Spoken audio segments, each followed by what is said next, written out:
Welcome to Penrose Learning, where we make understanding easy. Start by parking the 2014 Honda Pilot on level ground and engage the parking brake. Disconnect the negative battery terminal from the 12V battery using a 10mm socket to prevent shorts.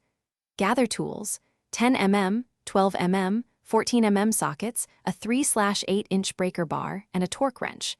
Raise the front with a 2-ton jack and set jack stands under the frame. Never rely on the jack alone.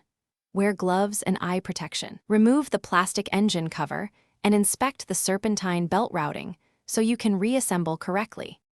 Relieve serpentine belt tension by placing a 3/8-inch breaker bar on the tensioner square and rotating to release the belt.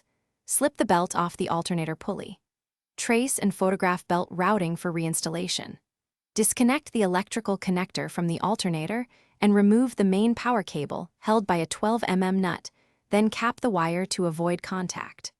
Remove the alternator mounting bolts with 12mm and 14mm sockets. Support the alternator with one hand and lower it carefully from its bracket to avoid catching hoses or wire. Compare the new alternator to the old unit for identical mounting points, pulley size, and connector type. Bench test the new alternator at 12V if possible. Position the alternator into the bracket, start the mounting bolts by hand, and tighten them snugly with the 12mm and 14mm sockets.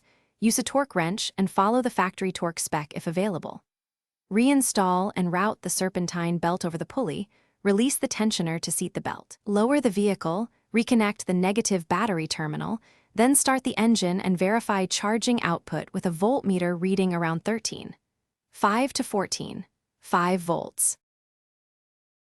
Thanks for watching. If this was helpful, leave a like and consider subscribing. See you next time.